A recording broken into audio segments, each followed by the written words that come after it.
नमस्कार बंधुओं, आज मैं एक नया टॉपिक लेकर आपके बीच उपस्थित हूँ। अमेरिका की क्रांति, प्रमुख कारण।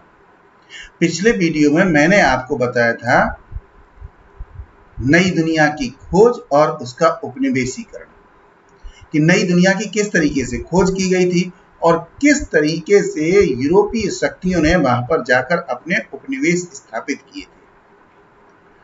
और इसके बाद लगभग 200-250 वर्ष के बाद स्थिति ये उत्पन्न हो गई कि यूरोपीय शक्तियां वहां के संसाधनों का इतना अधिक दोहन करने लगी और जनता को इतना अधिक परेशान करने लगी कि वहां की जनता उनका विरोध करने लगी और वहां पर क्रांति शुरू हो गई।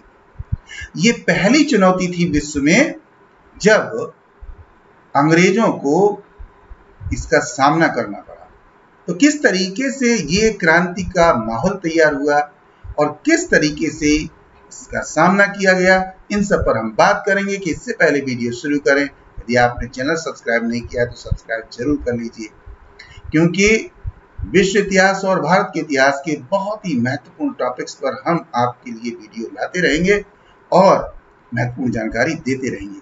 और हाँ, एक निवेदन आपसे, इस वीडियो को आप अंत तक जरूर देखिए, क्योंकि मैंने एक एक बिंदु पर बहुत ही गंभीरता के साथ और बहुत ही सरलता के साथ विचार किया है। यदि आप हमारा पूरा वीडियो देखेंगे तो इस बात का दावा है कि आपको सारी महत्वपूर्ण जानकारी अवश्य मिल जाएगी। तो आइए विचार करते हैं अमेरिका की क्रांति के प्रमुख कारण।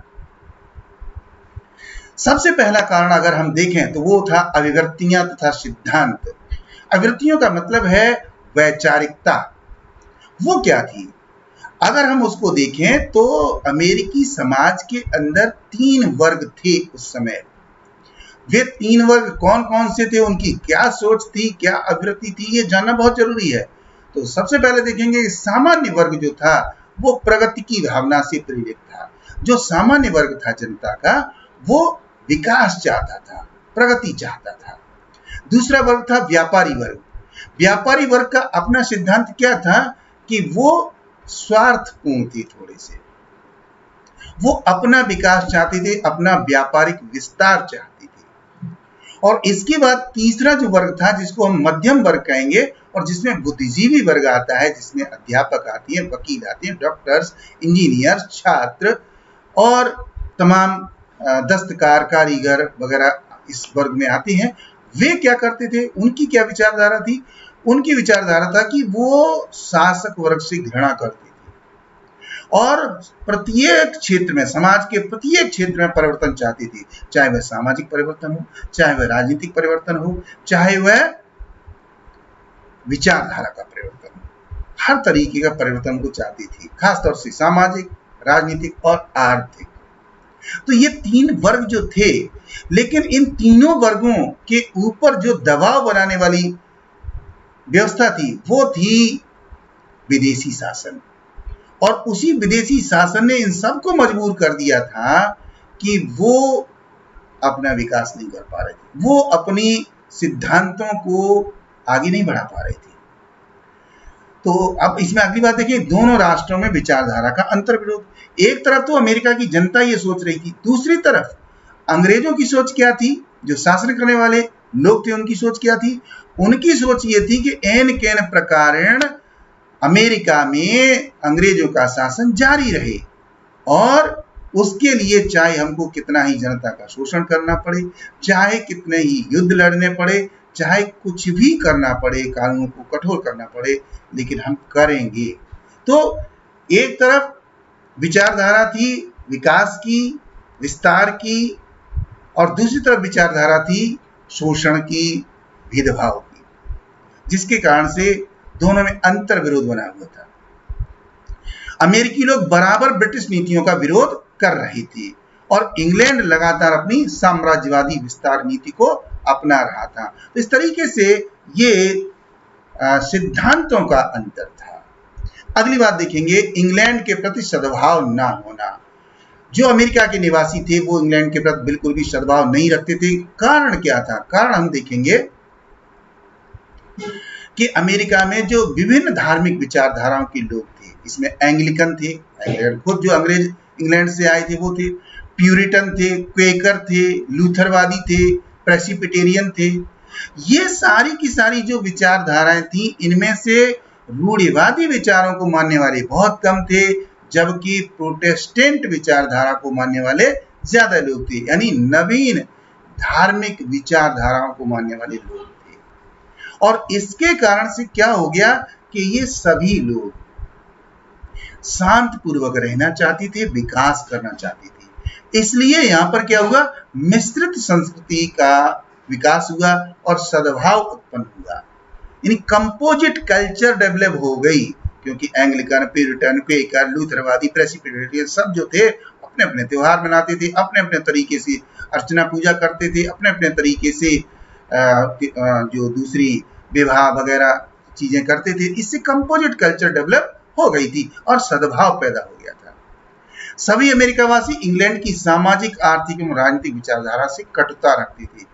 इंग्लैंड का जो पैटर्न था, चाहे वो सोशल पैटर्न हो, इकोनॉमिक हो या पॉलिटिकल हो, सामाजिक दृष्टि से देखा जाए तो इंग्लैंड के जो लोग थे, अंग्रेज थे, वे अपने आप को विश्व का सर्वश्रेष्ठ इंसान समझते थे और दूसरों को हीन समझते थे। तो ये सामाजिक खाई थी। आर्थिक दृष्टि से वो अपने आप को एक व्यापारी के रूप में लाए थे और एक समृद्ध शासक के रूप में स्थापित किया उन्होंने अपने आप को। तो अमेरिका के जो मूल निवासी थे, उपनिवेशों के जो निवासी थे, वे आर्थिक दृष्टि से बहुत पिछड़े हुए थे। तो ये आर्थिक दूरी थी। राजनीतिक दृष्टि से देखा जाए तो एक शासक वर्ग था, दूसरा शासित वर्ग था, जिसके कारण से कटुता बहुत थी। कटुता का मतलब दुराभाव था। अगली बात, अमेरिका वासियों ने अपने बलबूते पर अपना विकास किया था, इसलिए वे हस्तक्षेप पसंद नहीं करते थे। कहने का मतलब है, अमेरिका की जो लोग थे, उन्होंने जो भी डेवलपमेंट किया था वो बड़ी कड़ी मेहनत के बाद उन्हें प्राप्त हुआ था और इसलिए वो अपने ही विचारों के आधार पर, अपनी ही नीतियों के आधार पर विकास करना चाहते थे। वो नहीं चाहते थे किसी अन्य शक्ति का हस्तक्षेप हो। इसलिए अमेरिका के लोगों ने इंग्लैंड की नीतियों का विरोध करना शुरू कर दिया। अगली चीज देखें, स्वतंत्रता की अंग्रेजी परंपरा। यद्यपि अंग्रेज दूसरे देशों में जाकर के दूसरे लोगों का शोषण करके साम्राज्य स्थापित करने में सफल हो गई थी, लेकिन अगर इंग्लैंड की स्थिति को देखा जाए तो वहां के लोग स्वयं ही स्वतंत्रता की मांग करते आ रहे थे। जो उस समय की व्यवस्था थी, इंग्लैंड के अंदर तीन महत्वपूर्ण शक्तियां थी, राजा, चर्च और सामंत। और ये तीनों ही शक्तियां जन अधिकारों का अपहरण कर रही थी, लोगों को परेशान कर रही थी, जिसके कारण कई बार आवाज उठ चुकी थी। 1215 ईस्वी में मैग्ना कार्टा, जिसको दुनिया का सबसे पहला जन अधिकार पत्र माना जाता है, ये इंग्लैंड के लोगों ने राजा के खिलाफ उठाया था और राजा से ही इस पर हस्ताक्षर करवाए थे, ये पारित किया गया था। तो कहने का मतलब है कि जब इंग्लैंड के ही लोग स्वतंत्रता की मांग करें, वहीं की जब परंपरा है, तो दूसरे देशों में जहां पर कि इंग्लैंड शासन कर रहा है, वहां के लोग स्वतंत्रता की मांग क्यों न करें।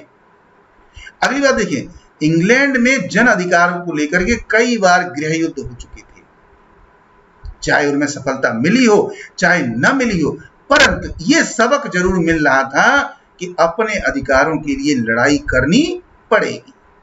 अगली बात, महारानी एलिजाबेथ के द्वारा जनता के कल्याण के लिए बहुत सारे कार्यक्रम चलाए गए थे। महारानी एलिजाबेथ, जो कि रानी एनी बोलेन की बेटी थी, उन्होंने इंग्लैंड को बहुत संभालने की कोशिश की और संभाला भी। प्रत्येक क्षेत्र में उन्होंने सुधार किया और यही कारण था कि वो लगभग 50 वर्षों तक इंग्लैंड में शासन करने में सफल हो गई थी। तो जब इंग्लैंड की रानी वहां पर जनता के कल्याण के लिए कदम उठा रही है, तो क्या अमेरिका के अंदर कदम नहीं उठाए जाने चाहिए? अवश्य उठाए जाने चाहिए। ये बात कौन कह रहा था? अमेरिका के निवासी कह रहे थे और इसीलिए वो क्रांति करने के लिए तैयार खड़े थे। अगली बात, 1688 ईस्वी में क्रांति और जनता की विजय। 1688 ईस्वी में इंग्लैंड में क्रांति हुई थी, जिसको गौरवपूर्ण क्रांति कहा जाता है या रक्तहीन क्रांति कहा जाता है, जिसमें उस समय का जो राजा था, जेम्स द्वितीय, उसको हटाने के लिए पूरा का पूरा इंग्लैंड एक साथ खड़ा हो गया और राजा को हटना पड़ा। राजा को देश छोड़कर भागना पड़ा और उसके स्थान पर विलियम और मैरी को संयुक्त रूप से इंग्लैंड की गद्दी सौंपी गई थी, जिन्होंने जनता के अधिकारों की सुरक्षा की गारंटी ली और बहुत सारे अधिकार दिए। तो ये स्पष्ट होता है कि अगर इंग्लैंड में जन अधिकारों की सुरक्षा नहीं की गई होती तो शासन नहीं बच पाता या राजतंत्र चल रहा था नहीं चल रहा था। और इसके बाद इंग्लैंड में विकासशील संवैधानिक व्यवस्था। इंग्लैंड की जो संवैधानिक व्यवस्था थी वो विकासशील थी। विकासशील का मतलब है कि जैसे जैसे विकास के लिए कानूनों की जरूरत पड़ेगी वैसे वैसे संविधान में व्यवस्था की जाएगी और जनता का कल्याण किया जाएगा। तो ये सारी चीज पर अगर हम नजर डालें तो हम देखेंगे कि जो ब्रिटिश आइडियोलॉजी है उसी आइडियोलॉजी के अंदर स्वतंत्रता की भावना है, लिबर्टी है, राइट्स हैं, पीपल राइट्स हैं, पीपल वेलफेयर है।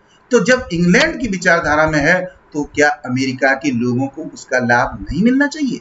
अवश्य मिलना चाहिए। तो इसलिए भी अमेरिका के निवासी नाराज थे। अगली देखेंगे बात बौद्धिक चेतना का विकास। अमेरिका में तेजी के साथ बौद्धिक चेतना का विकास हो रहा था। 1636 ईस्वी में हार्वर्ड कॉलेज की स्थापना अंग्रेजों के द्वारा की गई। हार्वर्ड कॉलेज जो कि इस समय विश्व में अपना एक अद्वितीय स्थान रखता है, उसकी स्थापना की गई थी, जहां पर बहुत सारे शिक्षक थे, विद्यार्थी थे जो पढ़ रहे थे और बौद्धिक चेतना का विकास कर रहे थे। अगली बात 1693 ईस्वी में वर्जीनिया में विलियम एंड मैरी कॉलेज की स्थापना की। विलियम एंड मैरी नाम आप सुन चुके हैं। 1688 ईस्वी की क्रांति के बाद इंग्लैंड की गद्दी पर बैठने वाले ये वे दोनों लोग थे जिनको संयुक्त रूप से सिंहासन सौंपा गया था। तो इनके नाम से वर्जीनिया अमेरिका में कॉलेज खोला गया। इसके बाद देखें 1704 ईस्वी में पहला समाचार पत्र बॉस्टन न्यूज लेटर प्रकाशित हुआ। अमेरिका में पहला समाचार पत्र प्रकाशित हुआ बॉस्टन न्यूज लेटर, जिसमें सरकार की नीतियों का विरोध और जनता की आवाज को बुलंद किया गया, जिससे क्या हुआ? बौद्धिक चेतना का विकास हुआ। सरकार की कमजोरियां लोगों को मालूम पड़ी, जनता की भावनाएं क्या है, जनता की इच्छा क्या है, जनता की मांगे क्या है, समाचार पत्रों में छपने लगी, लोगों को जागरूक करने लगी। अगली बात 1765 ईस्वी तक 25 समाचार पत्र प्रकाशित हो चुके थे। तो आप देख रहे हैं कि किस तरीके से तेजी के साथ अमेरिका के अंदर कॉमन सेंस डेवलप हो रहा है, बौद्धिक चेतना का विकास हो रहा है। 1775 ईस्वी में टॉमस पेन जो कि महान विद्वान माने जाते हैं, उन्होंने एक पुस्तक लिखी जिसका नाम था कॉमन सेंस और इसी नाम से उन्होंने पैम्पलेट छपवाए थे। तो उसमें उन्होंने देश प्रेम की भावना को जागृत किया। इसी तरीके से द अमेरिकन क्राइसिस एक पत्रिका छपी 1775 से लेकर 1783 ईस्वी तक।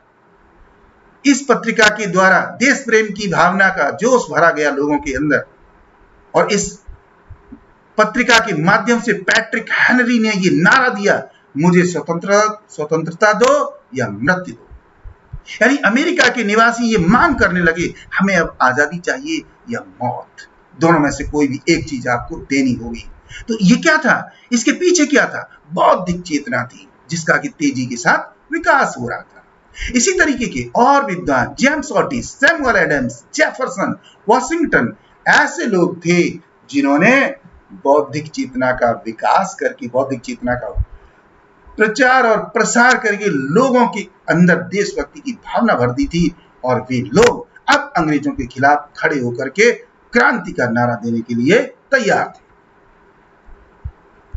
अगला देखें उपनिवेशों में स्वतंत्रता प्रेम।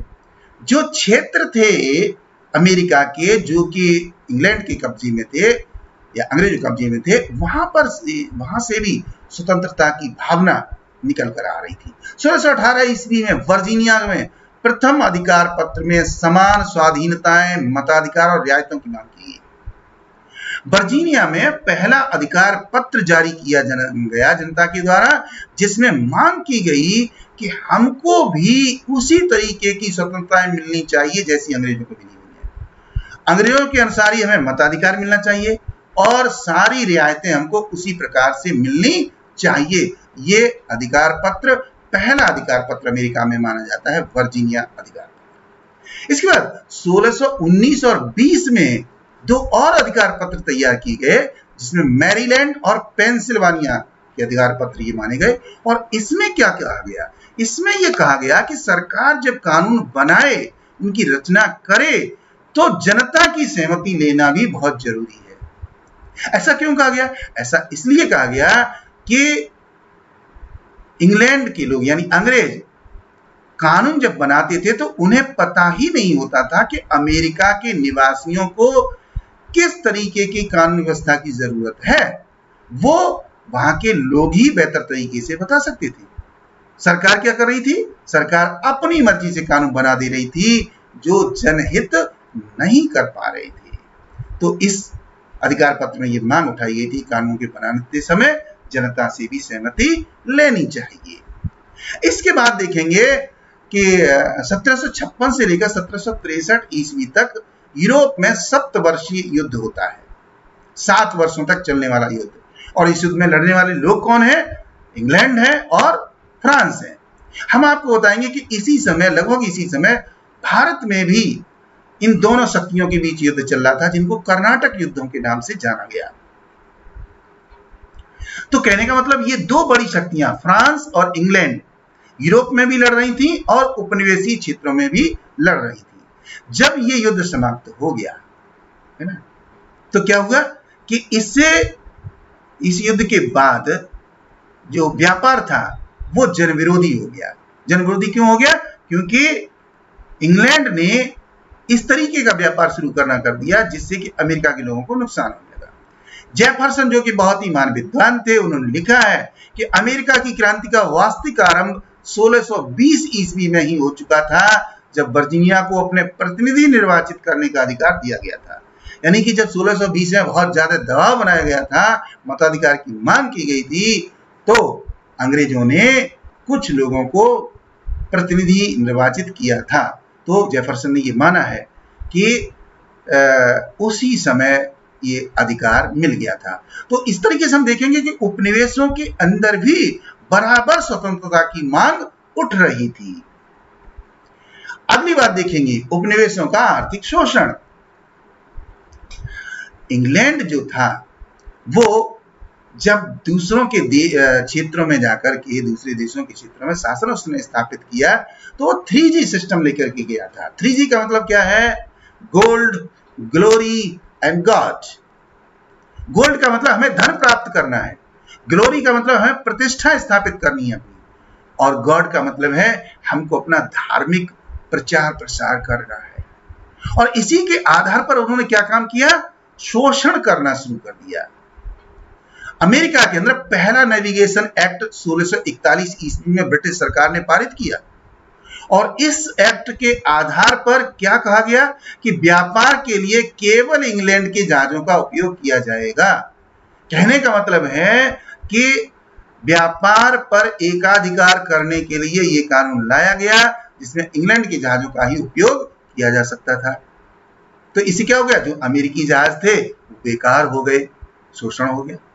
अगली बात, दूसरा नेविगेशन एक्ट 1651 ईस्वी में पारित हुआ, और इसमें क्या किया कहा गया कि चुनिंदा वस्तुओं का केवल इंग्लैंड को निर्यात होगा।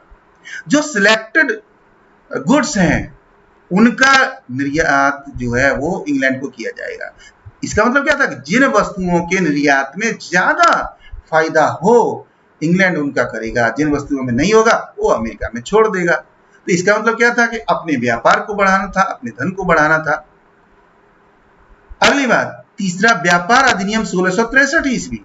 इसमें क्या कहा गया कि आवश्यक वस्तुएं केवल इंग्लैंड से मंगवाएं। यानी कि इंग्लैंड कच्चा माल अमेरिका से ले जा रहा है, इंग्लैंड में जाकर के औद्योगिक वस्तुएं बना रहा है, और उन वस्तुओं को ला करके अमेरिका में बेच रहा है। जो स्थिति उन्होंने भारत के संदर्भ में अपनाई थी, वही की वही स्थिति इंग्लैंड ने अमेरिका के साथ अपनाई। तो कहने का मतलब अमेरिका के निवासी इंग्लैंड की बनी हुई वस्तुएं महंगे दामों पर खरीदने के लिए मजबूर हुए। इससे ये अलग तरीके का आर्थिक शोषण था। इसके बाद औद्योगिक अधिनियम 1689 ईस्वी। इसमें क्या कर दिया? स्थानीय औद्योगिक उत्पादन पर प्रतिबंध लगा दिया गया। जिस तरीके से इंग्लैंड ने हिंदुस्तान के अंदर प्रतिबंध लगाया था और तमाम कुटीर और छोटे उद्योगों को लगभग खत्म कर दिया था, उसी तरीके की स्थिति उन्होंने अमेरिका में अपनाई थी। अमेरिका के स्थानीय उद्योगों को खत्म करने के लिए उन्होंने बड़े उद्योग स्थापित कर दिए और जो अमेरिका के स्थानीय उद्योगों का उत्पादन होता था उसको खरीदते नहीं थे वो, जिससे कि व्यापार बढ़े, औद्योगिक उत्पादन बढ़े, तो इससे भी नुकसान हुआ। इसका 1732 ईस्वी से तथा 1750 ईस्वी में और अधिक कठोर कानून बना दिए गए और नियंत्रण बढ़ा दिया गया। और इसके बाद जॉर्ज तृतीय के शासनकाल में सभी नीतियों का विरोध होने लगा। अब जॉर्ज तृतीय से जब कहा गया कि सब कुछ मत कीजिए, तो उसने अमेरिका के लोगों की बात सुनने से इनकार कर दिया। जब इनकार कर दिया तो अमेरिका के लोगों ने अंग्रेजों का विरोध करना शुरू कर दिया, ब्रिटिश सरकार का विरोध करना शुरू कर दिया। अगली बात देखेंगे, टोरी पार्टी की कठोर नीति। इंग्लैंड में बाई पार्टी सिस्टम था, यानी दो राजनीतिक दल हुआ करते थे। उसमें से एक दल कहलाता था टोरी पार्टी और दूसरा कहलाता था व्हिग पार्टी। तो एक था उदार दल और एक था अनुदार दल। टोरी पार्टी का मतलब था अनुदार दल, जिसको अंग्रेजी में कहें कंजर्वेटिव पार्टी। वो क्या करती थी, वो ज्यादा शोषण करती थी, ज्यादा कठोर नियम कानून बनाती थी। हुआ क्या, 1721 ईस्वी से लेकर 1742 तक व्हिग पार्टी का शासन था और व्हिग पार्टी के प्रधानमंत्री थे मिस्टर बालपोल। तो मिस्टर बालपोल ने क्या किया, हस्तक्षेप की नीति। और 1740 ईस्वी से 1763 ईस्वी तक जो था उपनिवेशों द्वारा कानून का पालन फिर नहीं किया गया। जब उस पार्टी के व्हिग पार्टी के बाद जब टोरी पार्टी की सरकार आई तो उपनिवेशों ने पालन करना बंद कर दिया। इसके बाद देखेंगे कि उपनिवेशों की मुद्रा अलग होने से व्यापार में शिथिलता है। जितने भी उपनिवेश थे उनकी अपनी अपनी मुद्राएं अलग अलग होती थी, जिससे आपसी व्यापार करना बड़ा मुश्किल हो रहा था। और टोरी पार्टी ने इसको एक करने की कोई कोशिश नहीं की, जिससे कि व्यापार आसान हो जाए।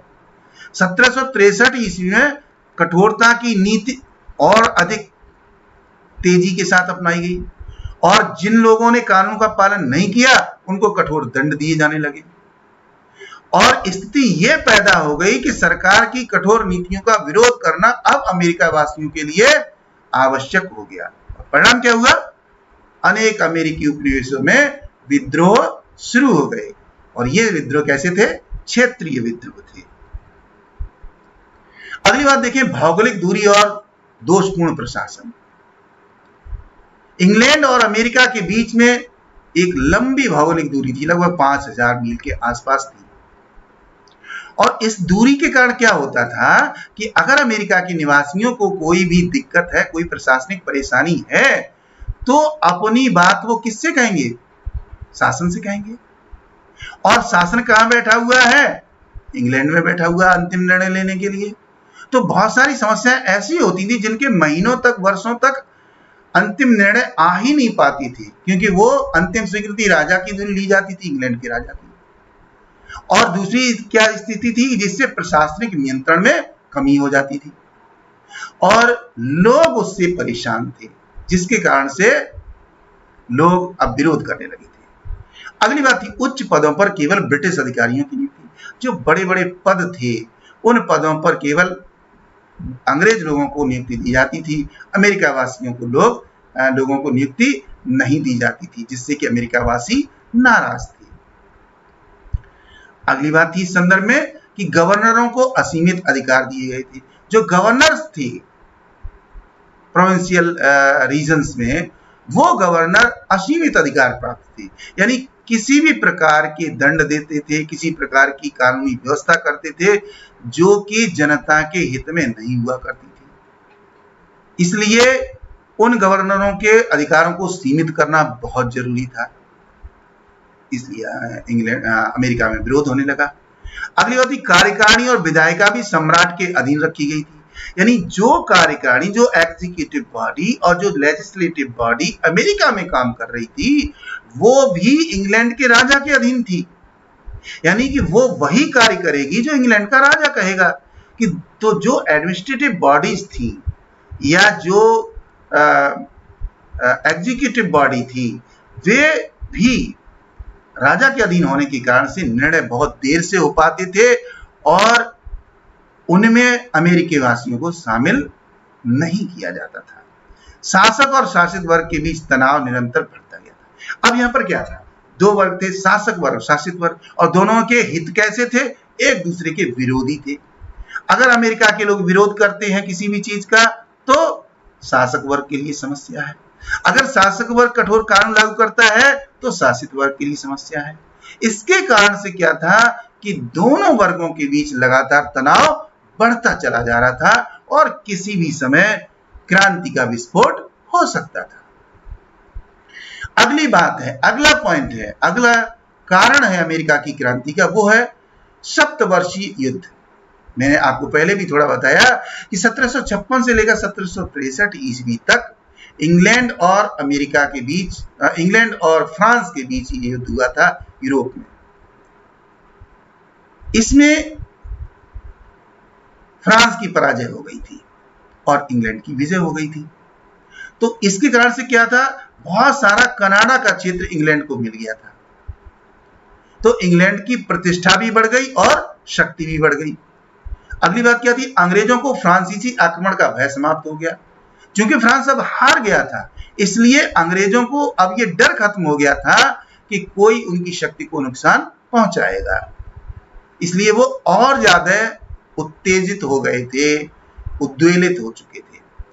अगली बात, 1763-64 में मूल निवासियों द्वारा विरोधी में विद्रोह करना।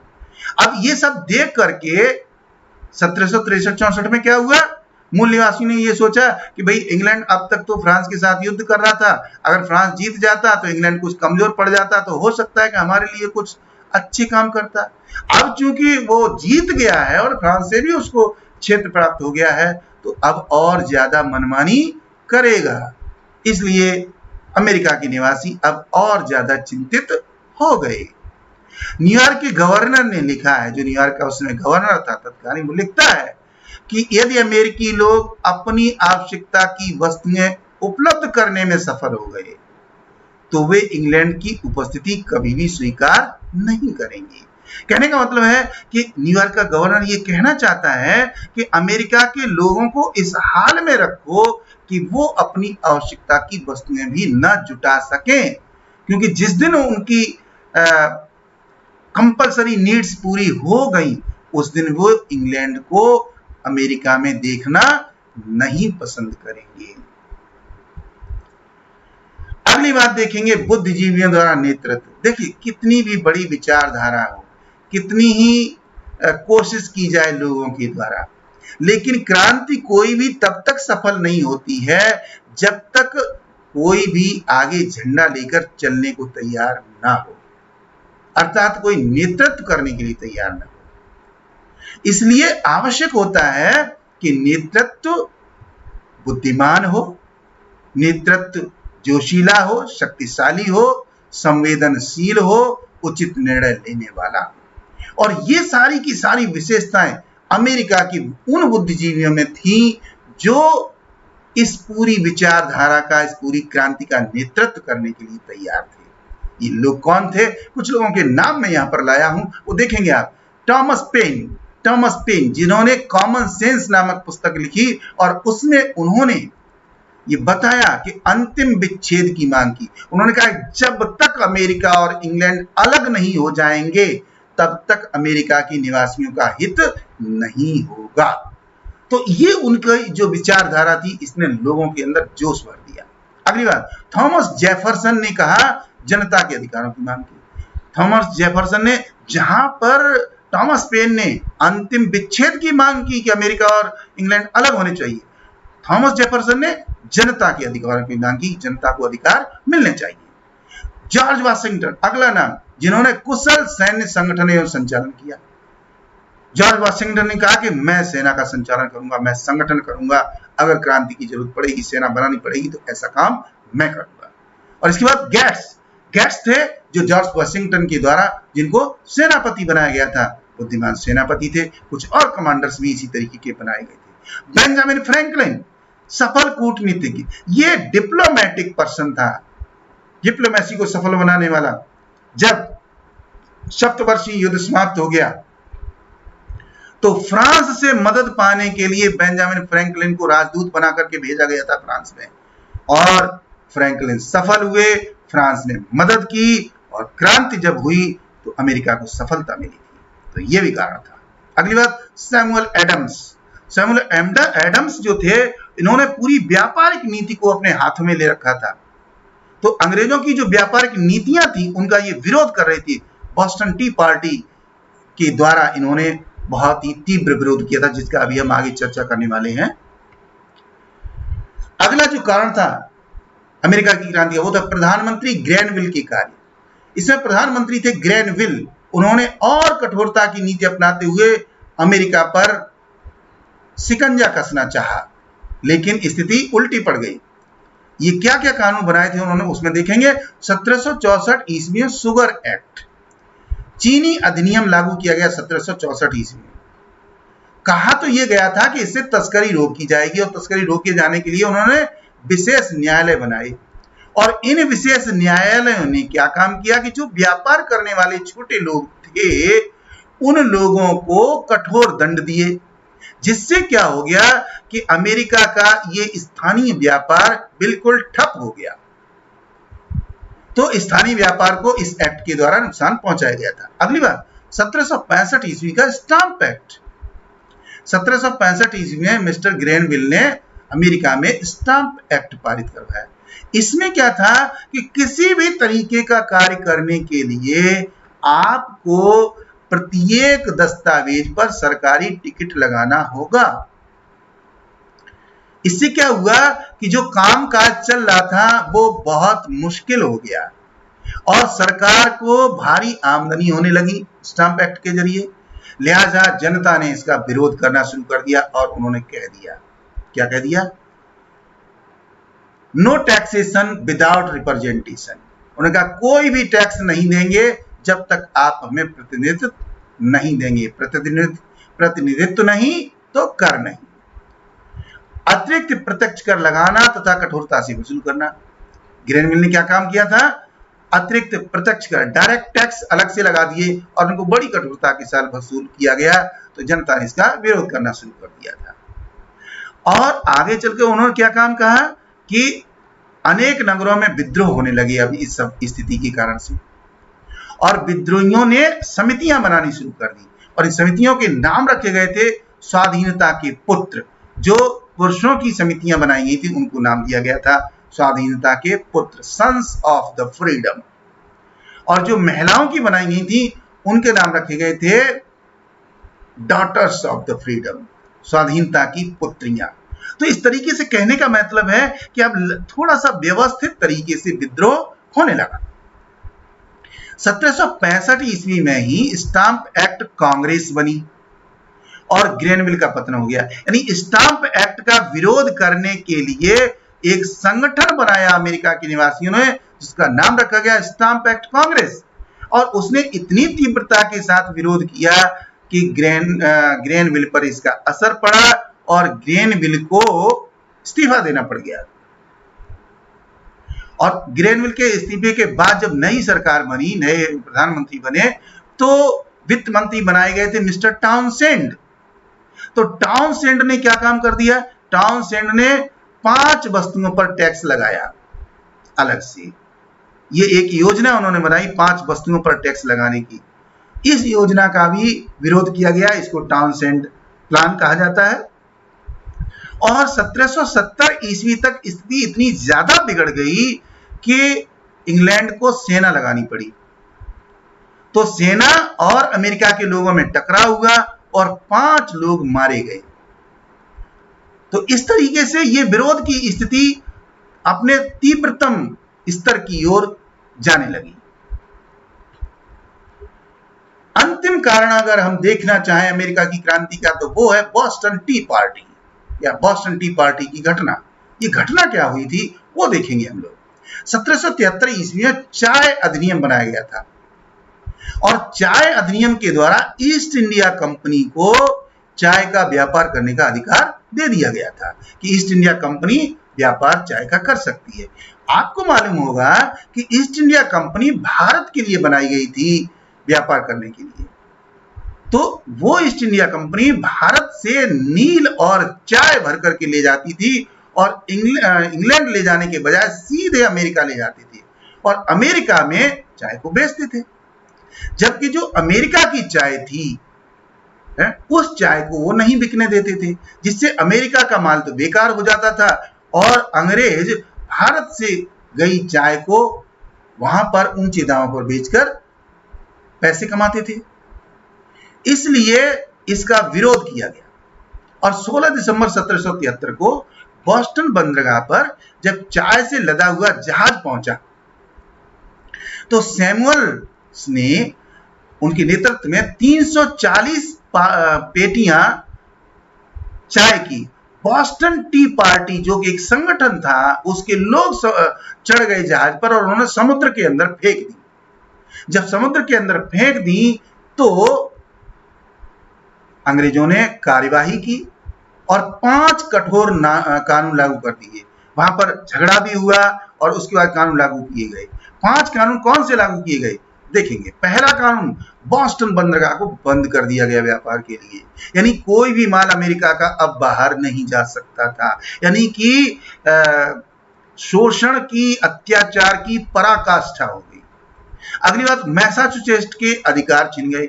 अब देखिए कहां बोस्टन और कहां मैसाचुसेट्स अलग अलग राज्य थे दोनों, लेकिन अंग्रेजों को तो दबाव बनाना था अमेरिका के ऊपर, इसलिए उन्होंने मैसाचुसेट्स के लोगों को जो अधिकार दिए थे वो भी खत्म कर दिए। अगला क्या किया, अपराधियों पर मुकदमे कहीं भी चलाने का अधिकार दे दिया। कहने का मतलब है अंग्रेजों ने एक कानून पारित कर दिया कि अमेरिका के किसी भी अपराधी को पकड़कर कहीं पर भी पकड़ा जा सकता है, उस पर मुकदमा चलाया जा सकता है, जिससे कि भगदड़ मच गई। और बस्तियों में सैनिक रखना, अमेरिका की बस्तियों में सैनिक रख दिए गए ताकि लोग इकट्ठे ना हो पाए, कोई सरकार विरोधी संगठन ना बना पाए, कार्यवाही ना कर पाए, ऐसा किया गया था। अगली बात, धर्म के आधार पर सुविधाएं बढ़ाना। जो अंग्रेजों की धार्मिक विचारधारा को मानने वाले लोग थे उनकी सुविधाएं बढ़ा दी गई और जो अन्य विचारधाराओं को मानने वाले थे उनको सुविधाएं कम कर दी गई।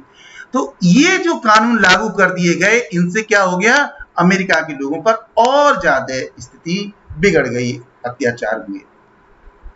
और अंत में क्या हुआ कि जॉर्ज तृतीय के द्वारा अमेरिका के लोगों से बात करने से इनकार कर दिया।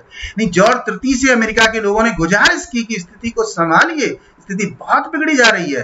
तो जॉर्ज तृतीय जो कि उस समय के राजा थे इंग्लैंड के, उन्होंने मना कर दिया कि हम आपसे कोई बात नहीं करेंगे। तो इससे क्या हो गया, युद्ध की स्थिति पैदा हो गई। तो इस तरीके से ये जो 12 बिंदु मैंने आप तक पहुंचाए हैं, ये वे परिस्थितियां हैं, ये वे कारण हैं जिससे कि अमेरिका के अंदर क्रांति पैदा हुई थी। तो मैंने एक एक कारण पर, एक एक बिंदु पर बहुत ही गंभीरता से, गहनता से विचार किया है। उम्मीद किया है कि ये सारी स्थिति आपकी समझ में आई होगी। आने वाले वीडियो में हम आपको बताएंगे कि अमेरिका की क्रांति आखिर कैसे हुई थी, कौन कौन सी प्रमुख घटनाएं थी।